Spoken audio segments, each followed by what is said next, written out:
Oba! No vídeo de hoje eu vou te dar o passo a passo para você também montar uma florestinha aí na sua casa.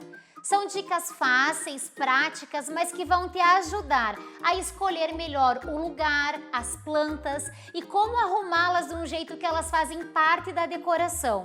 Eu também vou te dar uma lista de plantas para você compor esse espaço. Então não saia por aí comprando plantas antes de ver esse vídeo e nem desanime achando que você não sabe cultivá-las, porque esse vídeo vai te esclarecer muita coisa e vai ficar tudo mais fácil. Eu sou a Cris Bernardi, sou designer floral e jardinista apaixonada pela natureza, trabalho com plantas há mais de 15 anos e cultivo plantas desde criancinha. Tenho uma florestinha e nesse vídeo eu vou compartilhar com você todo o meu conhecimento e a minha experiência.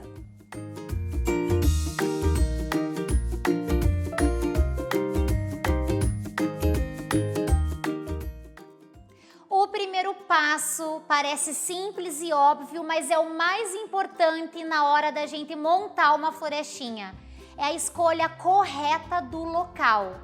Muitas vezes a gente escolhe um cantinho para posicionar uma planta, pensando muito mais no efeito visual, decorativo, do que se aquele espaço realmente tem a luminosidade que as plantas precisam para se desenvolver. Mesmo as plantas que são para ambientes internos, plantas para dentro de casa, elas precisam de bastante luminosidade natural para se desenvolver. Então, o melhor lugar para a gente montar uma florestinha é a 3 metros de distância, se a entrada de luz for bem grande, e no máximo a 1,5 metro de distância, se essa entrada de luz for pequena. Precisamos lembrar que quanto mais luminosidade natural as plantas receberem, melhor elas vão se desenvolver. Se você quiser aprender mais sobre luminosidade, entender os conceitos de sombra, meia sombra e sol pleno, eu tenho um vídeo onde eu falo só sobre luminosidade. Eu vou deixar o link aqui na descrição do vídeo para depois você dar uma olhadinha. Mas escolha aí na sua casa esse espaço mais próximo de uma janela, de uma porta de vidro, de uma telha transparente onde as plantas vão receber bastante luminosidade. Aqui na minha florestinha, ela é montada num barracão onde nós não temos janelas, porém nós temos telhas transparentes no telhado, que é da onde entra essa luminosidade abundante para as plantas. E aí depois de você escolher esse lugar, você vai poder trabalhar com as plantas em vasos diretamente no chão, em cima de móveis, cadeiras, banquetas. Pode pendurar painéis na parede onde você vai suspender as plantas, usar os mais diversos suportes para pendurar e colocar prateleiras. A ideia é otimizar o espaço e colocar mais plantas sempre próximo dessa entrada de luz. A gente tem que tomar o cuidado apenas e nunca posicionar uma planta na frente da outra para fazer sombra e nem de pendurar plantas muito altas rente ao teto ou nas laterais da janela, onde essa luminosidade não vai chegar até as plantas. Então, observe aí esse cantinho que você vai colocar a sua florestinha e comece a pensar em maneiras, em jeitos de dispor as plantas nesse espaço. O segundo passo é a escolha das plantas. Eu quero te dar algumas dicas em relação aos formatos dessas plantas de sombra. Na natureza existem plantas que têm um crescimento mais vertical, mais para cima. Temos plantas de formatos mais arredondados. Tem plantas com as ramagens pendentes, caídas. E tem plantas que crescem mais espalhadas, que têm um formato mais multidirecional. A gente pode usar todas elas na nossa florestinha e isso deixa o espaço mais interessante, assim como é na floresta. Mas a gente escolher a planta com o formato certo para cada espaço ajuda a gente ter um resultado melhor. As plantas que têm um crescimento mais vertical, que são mais compridas, elas ficam melhores posicionadas nas pontas, nos cantos da florestinha, ou quando nós montamos plantas uma na frente da outra, elas sempre vão ser as plantas mais de trás. Lembrando de nunca fazer sombra nas outras plantas, mas na hora de posicioná-las, elas vão ficar melhor fazendo uma bordadura da posição das nossas plantas. Sugestões de plantas que têm esse crescimento mais vertical, mais para cima são a espada de São Jorge, os ficus, os filodendros, quando são conduzidos, tutorados com um crescimento mais vertical, e a palmeira rafis. Já as plantas pendentes, elas ficam bonitas em todos os suportes mais altos. Então, prateleiras, painéis na parede, macramês, ganchos, todos os lugares que a gente vai observar a planta de baixo para cima. Isso valoriza a observação da planta. E bons exemplos de plantas pendentes para a gente cultivar nas nossas florestinhas são a jiboia, a era estrela, a Peperomia scandens, a Maria Fumaça, o Philodendron micans e outros filodendros que a gente cultivar sem o tutor, deixando as ramagens caídas. As plantas com formatos redondos ou multidirecionais, elas ajudam a preencher o espaço da florestinha, então elas ficam bonitas na frente daquelas que são mais altas e elas podem ser posicionadas diretamente no chão ou apoiadas em móveis não muito altos.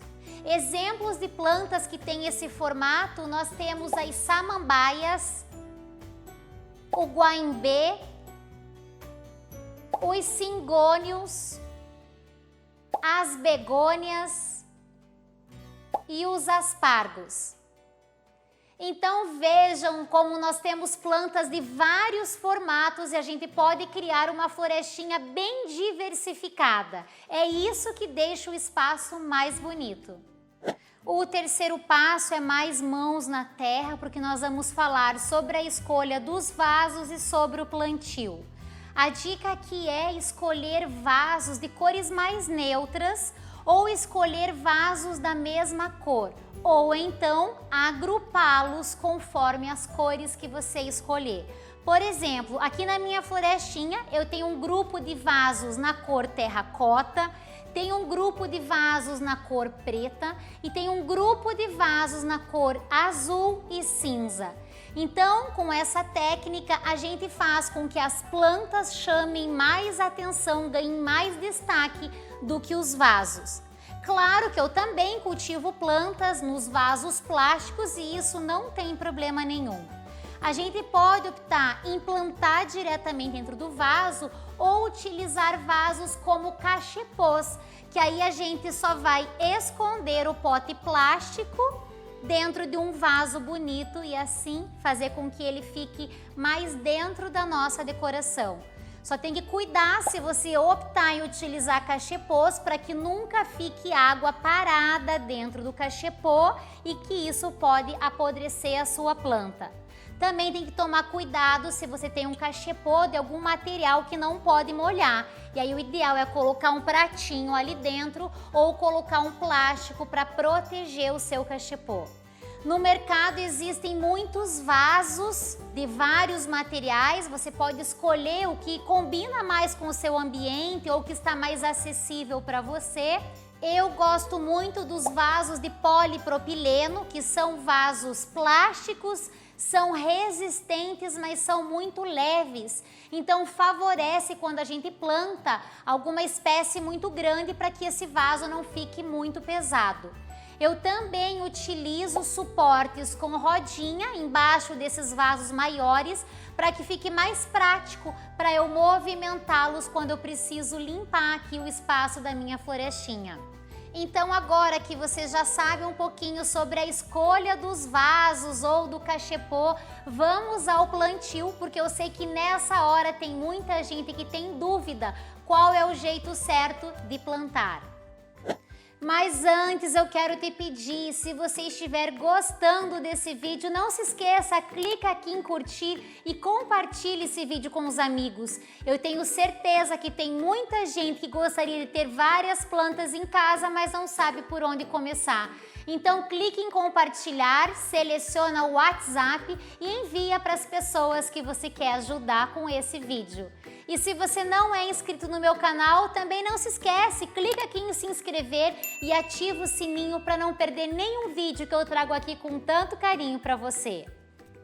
E agora, para fazer o plantio, o primeiro passo é escolher um vaso que tenha um tamanho de 2 a 3 vezes maior do que o pote que a planta já está. Então, no meu caso aqui, eu escolhi um vaso de cerâmica e o meu já tem o furo de drenagem. Caso você escolha um vaso que ainda não é furado, você tem que fazer os furos. Você pode usar uma furadeira, pode usar uma chave de fenda com a ponta quente ou algum outro objeto cortante conforme o material do seu vaso. Mas é importante fazer os furos de drenagem para que o excesso da água possa escorrer com facilidade. O segundo passo é fazer uma camada de drenagem no fundo desse vaso. E aí a gente pode usar vários materiais. Pode usar argila expandida, pode usar pedra brita, pode usar pedaços de telha, caco de telha ou de vasos velhos quebrados. O importante é que sejam pedaços grandes para que a gente possa fazer essa primeira camada. Quando os vasos são muito grandes, como alguns que eu tenho aqui, eu já usei inclusive pedaços de isopor quebrados para fazer essa camada. No meu caso aqui, eu vou utilizar argila expandida, a quantidade é normalmente 1/3 do tamanho do vaso. Então, vamos despejar aqui no fundo. Depois disso, nós utilizamos uma manta para separar o substrato desse material no fundo do vaso. A gente pode usar a manta de bidim, que é um material sintético que a gente compra em floricultura, garden centers ou até em materiais de construção, ou a gente pode substituir por outros materiais. Um pano velho que tem uma boa passagem da água ou até mesmo um pedacinho de juta, como eu tenho aqui. E aí a gente posiciona em cima das pedrinhas no fundo para que o substrato não escorra lá pelo furinho e passe por essas pedrinhas. E aí a gente vai colocar uma quantidade de substrato para fazer um berço para o plantio. Mas uma coisa que eu sempre digo, que o substrato precisa ser soltinho. Então a gente costuma acrescentar na terra de plantio casquinhas de árvore, carvão triturado, para que ele não fique compactado. Eu tenho um vídeo aqui no canal onde eu falo tudo sobre substrato e eu vou deixar o link lá na descrição do vídeo para que você possa dar uma olhadinha depois. Mas lembre-se sempre que esse substrato precisa ser soltinho. E uma outra coisa que eu costumo colocar nos meus substratos é uma porção de areia grossa de construção, para que o substrato tenha uma boa drenagem, a água da rega possa passar pelo substrato com bastante facilidade. Mas dá uma olhadinha no vídeo sobre substrato que vai ajudar bastante. Agora que o meu berço de plantio já está colocado aqui, eu vou retirar a planta do pote plástico e aí o ideal é apertar o vaso para que a gente retire a planta sem machucá-la. Quando eu retiro e eu vejo que a qualidade do substrato é boa, eu nem retiro muito ela aqui não. Eu só faço uma desbastada quando o substrato é ruim. Se o substrato é bom, eu percebo que as raízes da planta estão bem saudáveis, não tem necessidade de retirar muito. Aqui eu gosto de dar uma afofadinha nas raízes, só uma leve soltada nela aqui, para que ela possa se acomodar no novo vaso.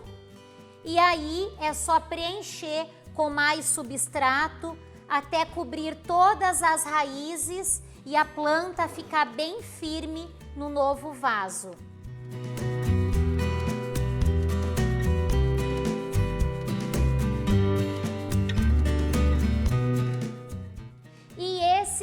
processo de plantio para qualquer tamanho de vaso que você tenha. Desde os pequenininhos até os grandes é a mesma sequência. A camada de drenagem num vaso furado e um substrato de boa qualidade. Após o plantio, a gente sempre faz uma rega em abundância para hidratar bem a planta, mas também para assentar o substrato aqui no vaso novo. E uma coisa que eu não falei, que é bem importante, que as plantas normalmente têm uma frente. Então, quando a gente posicioná-las no vaso, é importante a gente observar qual é o lado que ela está mais bonita para que a gente dê a frente, coloque como a frente do vaso. Eu também costumo cultivar as minhas plantas todas com pratinho embaixo. Eu acho que facilita porque não molha o móvel, não molha o chão, mas eu sempre tomo cuidado que após as regas eu elimino o excesso de água que fica no pratinho. E eu também tenho um vídeo onde eu falo tudo sobre regas, se você quiser assistir, o link também vai ficar aqui na descrição do vídeo. Agora é só eu posicionar a minha nova moradora aqui da florestinha, essa Alocasia piccolini, achar um lugarzinho para ela e cuidar para ela se desenvolver bem. Não se preocupe em colocar todas as plantas de uma vez só na sua florestinha. Vá aos poucos apreciando, estudando, conhecendo novas espécies e aí sim inserindo na sua coleção e a sua florestinha vai crescendo aos poucos. Aproveite para assistir os vídeos que eu mencionei, que são os fundamentos da jardinagem e também outros que eu falo especificamente de algumas variedades de plantas. Eu espero que você tenha gostado desse vídeo. Não se esqueça, clique em curtir e se inscreva no meu canal. Nos vemos no próximo vídeo. Um beijo e até lá!